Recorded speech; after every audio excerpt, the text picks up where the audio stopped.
I mean, I know we're going to get to some of the actual customer stories later, but I'm sure your front of the line workers that had to hand out masks to people that didn't want to wear masks, that wasn't a very fun situation for them to be in. And they're like usually brand new hires, entry level people, that don't want to be pushing back against people that don't want to wear them. And then they don't Yep. even have the support And of the CEO.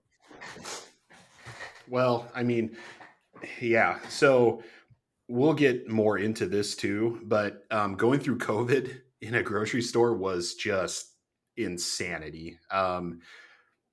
For exactly what you're talking about. It's I've never. I mean, you would be under a city ordinance or a state ordinance that said if you're in a public place, you have to wear a mask, right? Right. And our policy was we're not the police. I don't want to put my, as you're saying, 18-year-old kid in harm's way by confronting someone that might be holding a gun that holds strong political views that are anti mask and get him into a place where he could be physically hurt. So our policy was that we offer a mask to everyone at the front door who is not wearing a mask because we have to. And if they choose not to, they're breaking the rule, not us. And it's not the responsibility of any of my employees to get in harm's way trying to enforce this policy. Well, the funny thing that would happen is people who are wearing masks and abiding by it would take it out on us when they saw that someone else wasn't wearing a mask. They would be like, "Why are you allowing this person to shop without wearing a mask?" And we would explain it in the very simple terms that I just explained it to you. We are worried about our employee safety. We don't want to put our employees in harm because we're not the police. We run a grocery store. And customers would get animated both ways. I mean, they would, and at the end of the day, they were always mad at management if they had a strong opinion. Not society, not the person. They would never confront the person who wasn't wearing a mask. They would push around who they knew they could push around, who couldn't push back. And that turned out to be employees, which is a crazy segue into something I was going to talk about with retail in general. And that's that there's a lot of people out there that need to feel superior to somebody else. And they do that by pushing around retail workers. And that's a very American thing. And you see it more during the holidays than you see it any other time of year. And it's really, really sad and it's really hard to watch. But I can tell you, it is extremely prevalent. And in Nebraska, I felt like it was prevalent. I think that Nebraska, for the most part, is a pretty good social demographic of people who treat people fairly well. I can't even imagine what it's like in like New York City or LA or some of these other places that have different cultures than Nebraska. Nothing against those places either, but I know that they are not as patient and kind as my experience with Nebraska No. people. Are you able to give an example of a customer pushing or kind of belittling a retail worker? And you were talking about how people in Nebraska are maybe a little bit nicer than other parts of the country, but I think you saw some of that where people would just be rude to retail workers to make themselves feel better.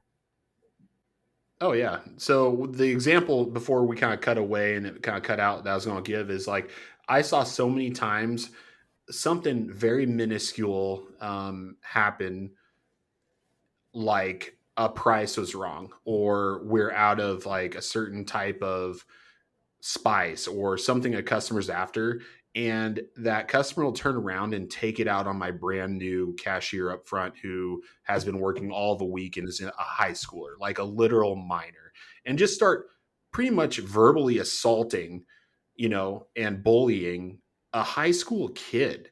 And I'm talking like a 50-year-old adult, and sometimes it's a man to a high school girl. And I mean, the shit I saw like that, it made me sick to my stomach. And the funny thing is they were always real tough. And this mold of person like would be really, really tough to this little girl.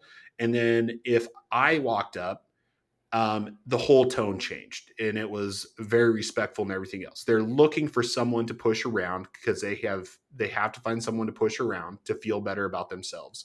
And it's disgusting. And unfortunately, it's interwoven into American culture. Not that most people are like that, because most people are not like that. Most people are good people, but there are far more people like that than there ever should be in a civilized country. And it was so, so stupid to look at. And when we're talking about like my company, pretty much you've always heard the customer is always right sort of mentality.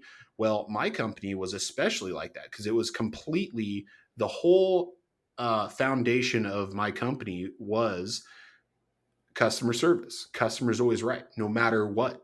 And we literally taught and trained customers to be spoiled brats, so to speak. A spoiled 2-year old that gets their way every single time they start throwing a fit and they get whatever they want.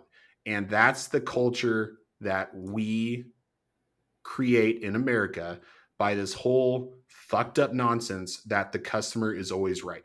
It's 2022 and you're throwing a tantrum and you're a full grown adult and it's the most minuscule thing. First of all, be glad that you got clean drinking water.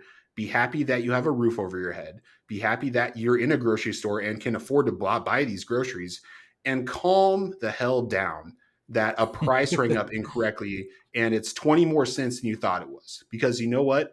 You will get your way anyways just by acting kind. There's no reason to treat someone like garbage, especially a minor.